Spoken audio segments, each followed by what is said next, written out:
오늘도 우리가 이렇게 만날 수 있는 것 자체가 하나님의 은혜인 것 같습니다. 너무나도 참 코로나로 인해서 또 여러 가지 어려움 때문에 겪고 있는 분들이 많이 계신데 참 미세한 그 균 때문에 힘들어하는 사람들과 이 세상을 바라보면서 아마 인생은 간단하지 않는 거구나, 아마 그런 생각이 많이 드실 것 같아요. 오늘 본문을 보아도 이스라엘 백성들과 아말렉과의 싸움이 시작되고 있습니다. 그러니까 이 싸움은 예정된 싸움이라고 할 수 있겠죠. 그리고 그 싸움의 승패는 우리가 말씀에서 보았듯이 하나님에 대한 믿음에 있다는 것을 우리가 보게 됩니다. 그리고 그 믿음을 얻는 비결은 모세와 그의 형 아론과 또한 훌의 그 연합된 기도에 있었다는 것도 보게 됩니다. 그러니까 결국 기도로 하나님의 승리를 경험했다. 이스라엘 백성들과 그 모두가 그렇게 했다는 걸 보게 되죠. 참 이스라엘 백성들의 삶의 여정을 보면 그들은 계속적인 고비들이 많이 있었어요. 얼마 전까지만 해도 홍해 바다가 그들의 앞에 장애물이었고, 그리고 지금 요 말씀 이전에는 물 마시고 싶다고 목마르다고 해서 자기들끼리 갈등하면서 싸우는 그런 사건이 있었고요. 그리고 그 이후에 또 그곳에서 이제 아말렉과의 그런 아말렉이 쳐들어옴으로 인해서 그 어려움을 또 겪게 됩니다. 오늘 말씀은 왜 아말렉과 이스라엘이 싸워야만 했을까 하는 거예요. 실상 그들은 누구냐면 에서의 후손이에요. 아브라함의 아들이 누구죠? 이삭이잖아요. 이삭의 아들이 두 쌍둥이가 있었죠. 에서와 야곱. 그런데 첫 번째 아들이었던 에서의 후손들이 바로 이 아말렉 족속들입니다. 오늘 창세기 36장 12절에 보면 에서의 아들 엘리바스의 첩 딥나가 엘리바스에서 아말렉을 낳으니라, 이런 말씀이 있거든요. 그러니까 성경은 그의 후손에 대해서 그 이전에 존재한 아말렉에 대한 그런 것은 분명히 이렇게 소개하지는 않고 있습니다. 그러나 이 아말렉 족속은 사해와 홍해바다 그 사이에서 그 사막 가운데서 살고 있었던 아주 강력한 군대 조직을 가진 그런 그 사람들이었다는 거예요.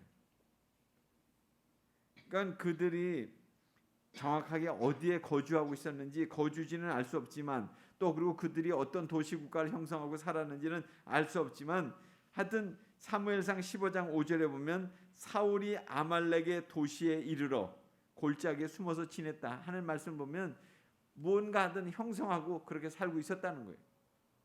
그들은 굴 또 내지는 장막 이런 데 살면서 유랑생활을 했다는 것입니다. 그러니까 이스라엘 백성들이 사실 간신히 홍해바다를 건너서 이제 르비딤 사막이라는 곳에 이르게 됐는데 그곳에서 그들을 또 공격을 한 거예요. 참 피곤하고 지쳐있는 그들을 공격함으로 인해서 하나님의 백성들을 이 공격한 것에 대해서 하나님께서 준엄한 심판을 내리신 것이 오늘 말씀이에요. 그 후에 그들은 다시 약속의 땅, 가나안 땅 그 경계에 있으면서 계속해서 이스라엘 백성들과 갈등을 일으키고 그리고 그들을 괴롭혔던 사람들입니다. 그로부터 400년이 지난 다음에 사울이 첫 번째 왕이죠. 주님의 명령을 받아서 그들을 진멸시키려고 했습니다. 그런데 그들을 다 진멸시키진 못했어요. 그래서 여기 성경에 보면 역대상 4장 43절에 보면 히스기야 시대 시므온 족속에 의해서 그들이 멸절됐다 하는 것으로 그들의 아말렉 족속의 끝을 보게 됩니다. 참 그렇게 됨으로 인해서 이 말씀은 결국 발렘의 예언대로 이루어진 거예요. 민수기 24장 20절에 보면 아말렉을 바라보면서 비유를 지어 이르되 아말렉은 민족들 중에서 첫째였으나, 그러니까 에서의 후손이었으니까 첫째였으나 그의 마지막은 이러하리니 곧 영원토록 멸망하리라. 결국 멸망하고 마른 거예요. 그리고 우리가 알고 있는 것처럼 에스더서에 나오는 그 하만이라고 하는 사람도 이 아말렉 족속이었다고 이렇게 얘기하고 있습니다. 결국 이스라엘 이방 민족 이국 땅에서 이스라엘을 갖다가 괴롭히다가 결국 그가 죽임을 당했죠.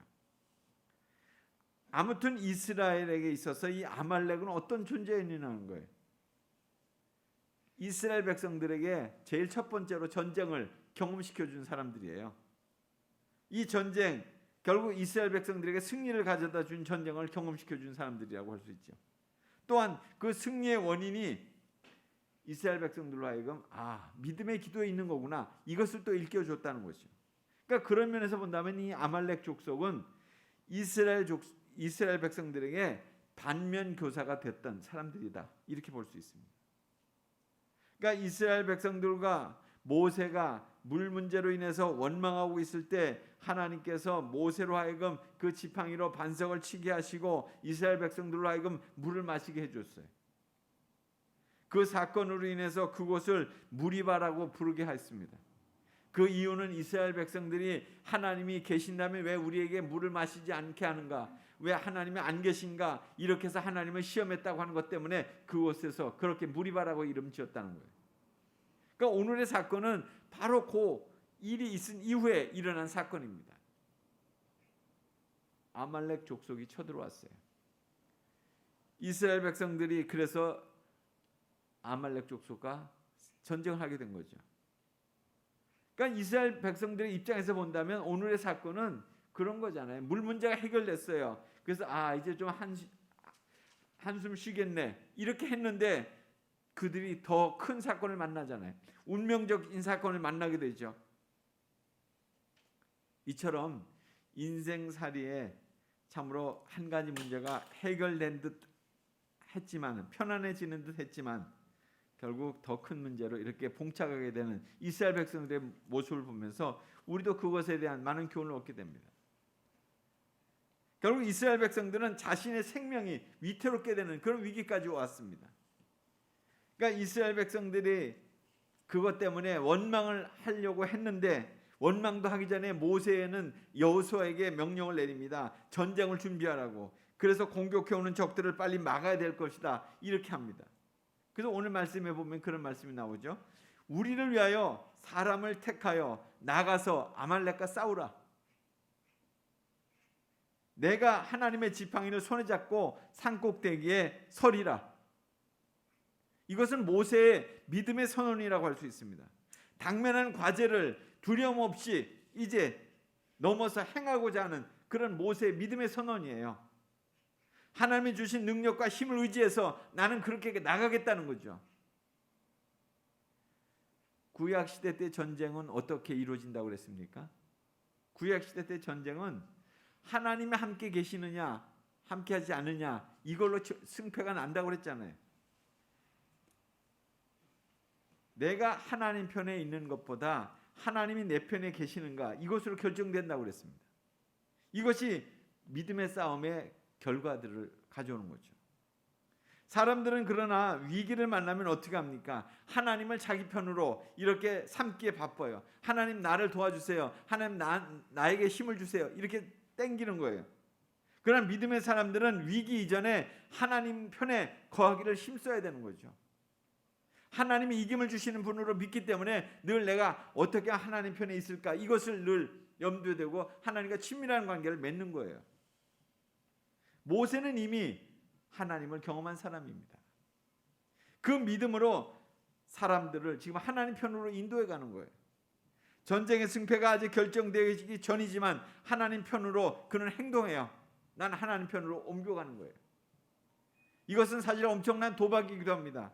하나님 편을 선택했음에도 불구하고 내가 이기지 못한다고 할 것 같으면 내 삶은 어떻게 되는 거예요?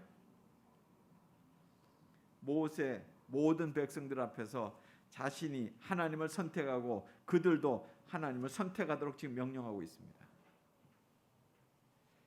여호수아가 모세의 말대로 지금 순종하죠. 여호수아는 백성들을 이끌고 아말렉과의 전쟁에 나갑니다. 모세는 아론과 훌을 데리고 그리고 산꼭대기에 올라요. 아론은 모세의 형이에요. 그리고 여기 훌은 모세의 누이가 있었는데 미리암의 남편이었다는 얘기를 하고 있습니다. 하여튼 싸움은 평지에서 지금 벌어지고 있어요. 아말렉과. 그런데 그 싸움의 승산, 이기고 지는 것에 대한 것은 어디서 결정되냐면 산꼭대기, 모세가 서 있는 산꼭대기에서 결정되는 거잖아요. 모세가 손을 들면 그 싸움은 이기는 거고, 모세가 손이 내려지면 아말렉이 이기게 되는 거고. 몇 번의 반복 속에 아마 아론과 훌은 모세의 팔이 내려오지 않도록 모세를 이렇게 앉히고 그리고 그 팔을 이렇게 들었던 것 같아요. 그러니까 모세의 손이 해가 지도록 내려오지 않게 되자 결국 여호수아는 그 전쟁에서 아말렉을 무찌르게 됩니다. 한번 여러분 상상을 해보세요. 얼마나 신나는 전쟁이었겠어요. 자신들은 죽거나 다치지도 않는, 그러면서 아말렉을 무찌르는 그런 전쟁, 이기는 전쟁만큼 신나는 전쟁이 어디 있겠어요? 그러니까 아말렉과의 전쟁에서 이길 수 있는 비결, 결국 모세를 통한 아론과 훌의 연합된 그런 사역에 있었잖아요. 하나님의 은혜를 받기 위한 협동 사역에 있었잖아요. 함께 기도하는 나는 그 사역에 있었죠. 하나님의 역사를 경험하는 것에 그 비결이 있었잖아요. 그것이 이기는 비결이었죠. 지금 전쟁은 그런 면에서 본다면 입체적으로 이루어지고 있는 거예요. 두 군데서 이루어지는 거예요. 산 아래에서 전쟁이 있는 거예요. 또 산 위에서 전쟁이 있는 거예요. 그 상상이 되시겠죠? 그 승패의 결정은 어디서 난다고 그랬어요? 산 위에 전쟁에서 나는 거예요. 산 위에서 기도할 때는 승리하는 거고 이스라엘 백성들이 승리하는 것이고, 이처럼 그리스도인의 싸움도 늘 두 곳에서 벌어지는 것 같아요. 기도하며 하나님을 전적으로 의지하는 그 자리, 거기서 참 영적인 싸움이 있는 거고요. 또 하나의 싸움은 삶의 현장에서 문제들과 갈등을 겪으면서 거기서 또 싸움이 일어나는 거예요. 그런데 우리는 때때로 삶의 현장의 문제들에 대해서만 집중해요. 직접적으로 그 문제와 부딪히기 때문에 이 문제를 어떻게 극복해야 되는가, 이것만에 몰두한다는 거죠. 여호수아가 아말렉과의 전쟁을 자신이 직접 당면한 그 현장에서만 이루어졌다면 그 전쟁에서 과연 승리할 수 있었을까요? 우리는 점점 현실적인 문제들에 대해서만 관심이 자꾸 많아져 가고 있습니다. 현실적인 문제가 해결되어야만 내가 신앙생활을 마음 편하게 할 수 있어, 이렇게 생각하는 사람들이 많아지고 있다는 거예요. 자신이 당면한 문제들, 뭐 직장이든 사업이든 뭐 가정이든 건강의 문제들, 이런 것들을 가지고 앞에 놓고 고민하고 있습니다.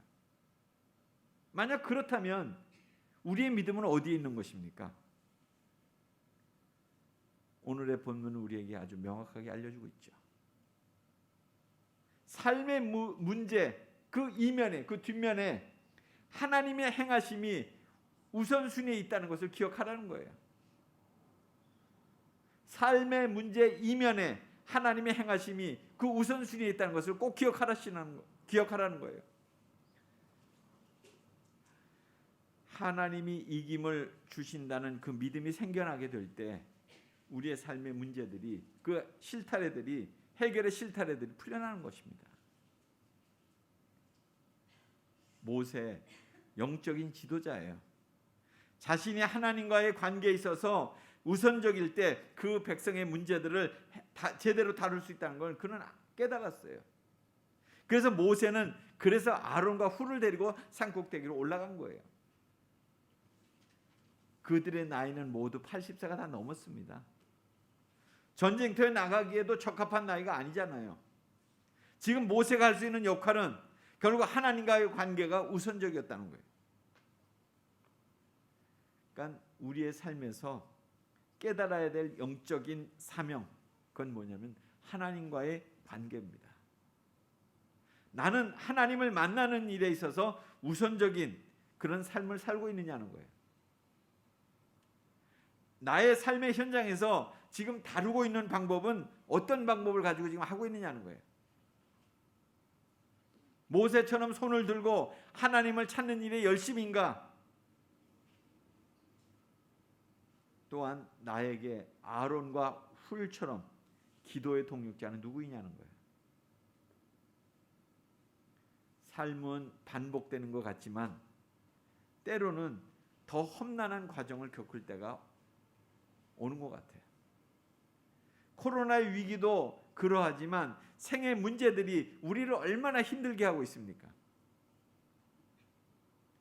이제는 우리도 모세처럼 손을 드는 것 외에는 다른 방법이 없는 것 같아요. 홀로 들기보다는 여럿이 함께 중보 기도하는 길이 우리 모두가 사는 길이에요. 그 CBS의 새롭게 하소서에 나와서 이렇게 간증을 했던 송준기 목사라고 하는 분이 그런 글을 썼더라고요. 어떤 글이었냐면, 바쁘다는 핑계로 기도하지 않으면 우선순위가 망가진다. 사도들은 기도와 말씀에 전념했다. 그것이 가장 중요한 일이기 때문이었다. 기도하지 않으면 거룩과 멀어진다. 기도가 없는 인생은 말이 있어도 능력은 없다. 말뿐인 거룩이 된다. 기도하지 않으면 하나님과 멀어진다. 그분이 나를 떠나서가 아니라 내 편에서 관계가 소원한 것처럼 경험되기 시작한다. 마치 하나님을 피해서 어딘가에 숨을 수 있을 듯한 거리감을 가져다 준다.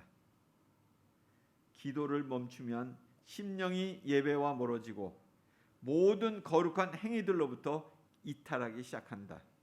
그때 두려움이 임한다. 기도하지 않으면 하나님 이외의 것들을 더 의지하게 된다. 기도를 통한 영적인 호흡이 없는 곳에서는 숨막혀 하는 영혼의 발악이 세상의 지푸라기들로 향하게 된다. 그러나 기도로 모든 것을 구해서 최선의 것을 얻게 되는 특권을 저버린 이상 어떤 것을 의지해도 허망할 뿐이다. 그때 두려움이 임한다. 기도하지 않으면 끊임없이 자기를 나타내게 된다. 기도를 등한시하는 성도는 반드시 나를 반복하기 시작한다. 기도의 자리에서 하나님의 관점으로 세상을 보는 연습을 하지 않는 한 시야는 말할 수 없이 좁아진다. 기도가 사라진 심령은 언제나 자기밖에 모르는 영적 어린아이가 된다. 그때 두려움이 임한다. 기도가 없을 때는 예수 그리스도가 아닌 자신의 이름을 외친다. 그렇죠. 기도는 승리하는 삶의 비결입니다. 더구나 연합하여 중보 기도한다면 기쁨과 감사의 길이 열리는 거예요. 하나님은 모세에게 말씀하세요. 아말렉과의 싸움에서 이기는 이 전쟁의 기록들을 여호수아에게 기록해서 다 남기도록 말하라는 거예요. 모든 백성들이 기억하도록 그렇게 하라는 거예요. 사실 우리는 그 기록을 지금 대하고 있는 거잖아요. 모세가 제단을 쌓고 그 이름을 여호와 니시라고 고백했습니다. 여호와는 나의 승리, 이런 거예요. 이에 대해 하나님은 응답하시기를 아말렉과 더불어 싸우리라 이렇게 말씀하세요. 그러니까 이는 아말렉 족속이 하나님의 성민이 되는 이스라엘 백성들을 공격함으로써 결국 하나님을 대적하는 자가 됐다는 거예요. 그래서 그들은 하나님의 원수가 되어 대대로 그 후손이 하나님의 진노의 후손이 대상이 됐다는 거죠. 특별히 여기서 대대로 싸운다 이 말씀은 하나님이 능력이 없어가지고 당대의 싸움을 후손에게까지 이렇게 미루시겠다는 뜻이 아니라 하나님께서 아말렉 족속의 후손을 남겨두신다는 것은 이스라엘 백성들로 하여금 깨어있게 하기 위해서, 훈련시키시기 위해서 그렇게 계속 남겨두셨다는 거예요. 후에 이스라엘 백성들로 하여금 마침내 아말렉 족속을 멸절시키겠다고도 하셨잖아요. 아까 말씀드린 것처럼 사울 왕 때에 결국 시므온 지파, 히스기야 왕 때 시므온 지파에 의해서 결국 아말렉 족속이 완전히 멸망당합니다. 결국 우리가 할 일은 승리를 주시는 하나님을 온전히 믿고 그 전쟁을 치르는 거예요. 그러니까 우리는 이미 이기는 전쟁을 지금 하고 있는 거예요. 여호와 니시의 믿음을 가지고 나가는 그 인생살이 결국 우리가 지내야 될 그런 믿음의 본분이라는 거예요. 우리는 지는 전쟁을 하는 게 아니에요. 하나님이 이미 우리에게 이김을 주신 전쟁을 하고 있는 거죠. 이김을 주시는 하나님을 우리가 다시금 고백하며 나가는 거예요. 우리는 이제 사순절 세 번째 주일을 오늘로부터 시작하고 있습니다. 주님을 따르는 기도의 시간을 다시금 한번 시작해 보시기 바랍니다. 우리의 삶의 모든 과정들이 기도에 담겨지게 될 때 삶의 평화가 주어지게 될 것입니다. 현실적인 문제들이 우리의 마음을 아무리 어지럽게 한다고 할지라도, 어렵게 한다고 할지라도 우리의 마음을 주님께 드리는 시간을 갖게 된다면 반드시 주님이 주시는 그 기쁨과 은총을 경험하게 될 것입니다. 하루에 한 번을 멈춤의 시간으로 말씀과 기도로 시작하시거나, 또한 새벽과 저녁의 시간을 침묵으로 말씀 묵상의 시간을 갖게 되신다면 그런 이김을 주시는 하나님과 함께 우리의 삶은 매일매일 승리의 길로 걸어가게 될 것입니다. 그런 은총이 여러분의 삶 속에 가득하게 되기를 간절히 소원합니다. 기도하겠습니다. 하나님, 오늘도 저희에게 주님의 말씀으로 다시 한번 새롭게 기도하게 하심을 감사드립니다. 참으로 아말렉 족속, 참 그들이 우리 앞에 또다시 쳐들어온다 할지라도 이미 하나님은 우리에게 이김을 주시기 위해서 그 모든 것들을 계획하셨고 또 준비하고 계셨습니다. 하나님, 우리도 그 믿음을 가지고 하나님 나아가게 하여 주옵소서. 오늘 우리의 삶의 현실들이 어렵고 힘들다 할지라도 그 너머에서 하나님의 참으로 위대하신 손길이 펼쳐지고 있음을 저희가 믿음의 눈으로 바라보며 믿음으로 승리하는 하나님의 백성들 되도록 축복해 주옵소서. 예수님 이름으로 기도드리옵나이다. 아멘.